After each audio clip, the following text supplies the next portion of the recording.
left to die in a black box on an abandoned planet, until a human. The planet was dead. Once, it had been a hub of traffic, a stepping stone along the great arterial trade routes of the Andromeda expansion. Cities had thrived here, humming with the chatter of alien tongues and the crackling of fusion power grids. But now, its surface lay silent under a faded green sun. The atmosphere was breathable, but no one came here anymore. The ground was littered with the ruins of war, shattered plating, burnt towers, glassed soil. And buried among those ruins, hidden deep beneath the jagged rocks of what had once been a starport, was a box. Not just any box, but a black box. Inside it, the child of a once mighty empire pressed her claws against the walls and screamed. Beginning, the black box. The black box was not designed for comfort. It was a prison, a container, a coffin that could last for centuries. Its walls were made of a material harder than forged neutron steel. Its life support system recycled air endlessly, sustaining whoever was inside long enough for rescue, or for abandonment. The girl inside was no ordinary child. She was Princess Erivax, last hatchling of the Karadari Dragonkin Empire. Only 7 solar cycles old, she had been placed in the box when her people fell. The invaders had not killed her. Instead, they had locked her inside and left her on this dead planet, intending her fate to be one of slow despair. Her wings, still growing, were bound by the confined space. Her silver scales glowed faintly in the dim light of the emergency systems. Her stomach churned with hunger, though the box dripped a tasteless nutrient paste every few hours. She hated the paste. She hated the dark. She hated the silence. But above all, she hated the waiting. Sometimes she thought she heard voices outside.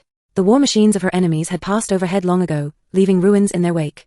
Once, faint vibrations made her think someone had landed nearby, but the footsteps never came closer. Days stretched into months, and Erivax lost count of time.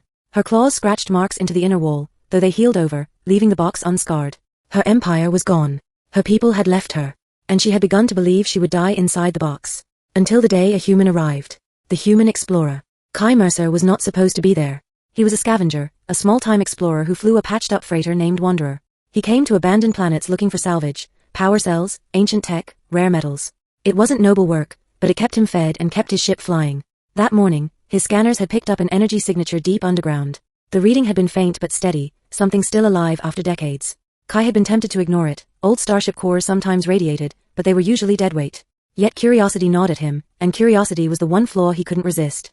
By midday, he was crawling through collapsed tunnels with only a headlamp and his handheld scanner. Dust clung to his jacket as he maneuvered through twisted beams and broken plating. Finally, after hours of digging, he uncovered a sleek obsidian surface buried beneath rock. He brushed away grime and frowned. It wasn't debris. It was smooth, seamless, unnatural. Then the box shuddered. Inside, Erivax had sensed movement.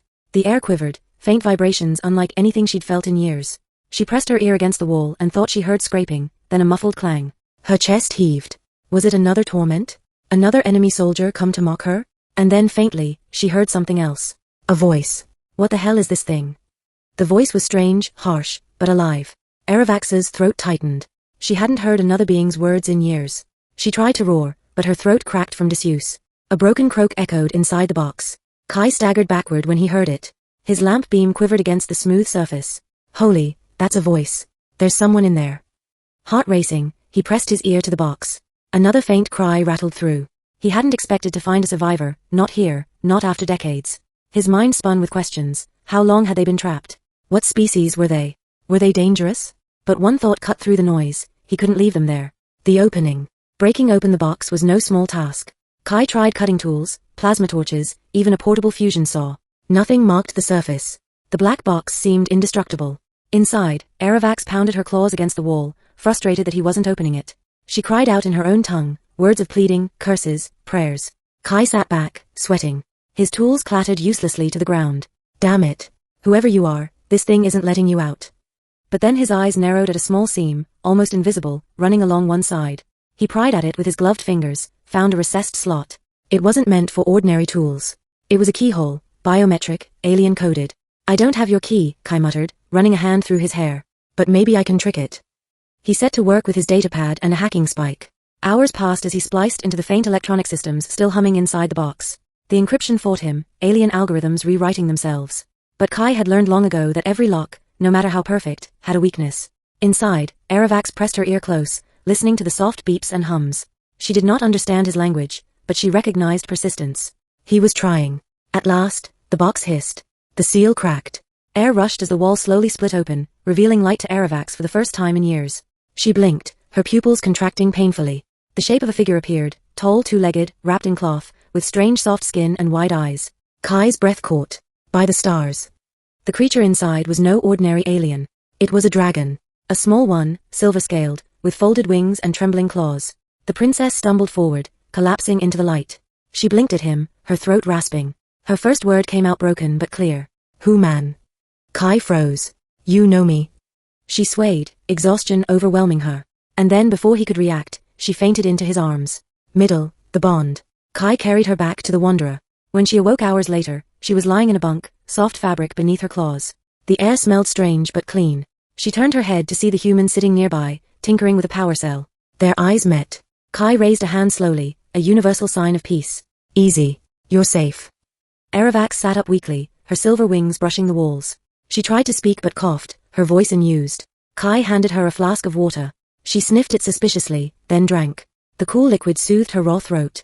Over the next days, they struggled to communicate. She introduced herself with difficulty, Aravax. He shortened it affectionately to Era. She called him Kai, though her accent made it sound like Kai. Through gestures, sketches, and shared patience, she explained fragments of her past. She was of the Karadari Dragonkin, rulers of a fallen empire. She had been placed in the black box as the last heir. Kai listened with growing awe. He had heard rumors of the Dragonkin, but most believed them extinct. And here she was, a child empress, alive only because of cruel imprisonment. Era, in turn, studied him with fascination. She had been taught that humans were weak, fragile scavengers at the edge of the galaxy. Yet this one had freed her when even her own people had not come. His scent was strange but comforting, his presence steady. Bit by bit, trust bloomed. Kai repaired her body with medicine, while Era filled the lonely corridors of the Wanderer with soft humming in her native tongue. When she was strong enough, she followed him through the ship, her claws clicking on the floor. She asked endless questions about stars, about planets, about freedom. For Kai, who had lived alone for years, her company was a miracle. For Era, who had lived in darkness, his kindness was salvation. But peace never lasted long in the galaxy. The threat. Unbeknownst to them, opening the black box had triggered a beacon. Across space, in the stronghold of the conquerors who had destroyed Era's people, alarms flared. The signal announced that the last heir of the Dragonkin was free. A warship changed course. Days later, as Kai and Era traveled through the void, scanners picked up a pursuing vessel. Sleek, armed, deadly. The insignia on its hull made Era's scales bristle. They're hunters, she whispered, trembling.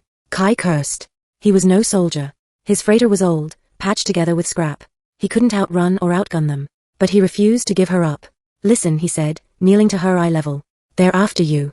But we're not going to let them take you. You hear me? Era's silver eyes filled with tears. No one had ever spoken to her like that, not as a prisoner, not as an heir, but as someone worth protecting. She nodded. The escape. The warship closed in. Warning shots rattled across the void, shaking the Wanderer. Kai pushed the freighter to its limits, engines howling. He dived into an asteroid field, weaving between tumbling rocks. The pursuing warship followed, heavy cannons blasting asteroids to dust. Era clung to the co-pilot's seat, wings folded tight. We cannot fight them, she cried. No, Kai said, gritting his teeth. But maybe we don't have to. He rerouted power, overloading the ship's damaged reactor. Hold on. The Wanderer plunged deeper into the asteroid belt. Just as the warship closed in, Kai ejected a volatile fuel cell, rigged to detonate. He twisted the ship behind a massive rock. The fuel cell exploded. The blast rippled through the field, slamming into the warship. Its shields flared, but the shockwave sent it spinning, colliding with asteroids. The hunter vessel cracked apart, debris scattering into the void.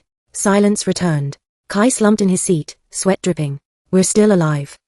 Era stared at him, wide-eyed. Then slowly she smiled, a true bright smile she hadn't known she could still make. You human, saved me. Kai chuckled weakly. Guess we're even now. Ending, a new beginning. They could not return to the abandoned planet. Nor could they linger in known systems where hunters searched. Instead, they charted a course for the unclaimed fringes, where no empire ruled. Days stretched into weeks. Together, they repaired the ship, hunted for supplies, learned each other's languages.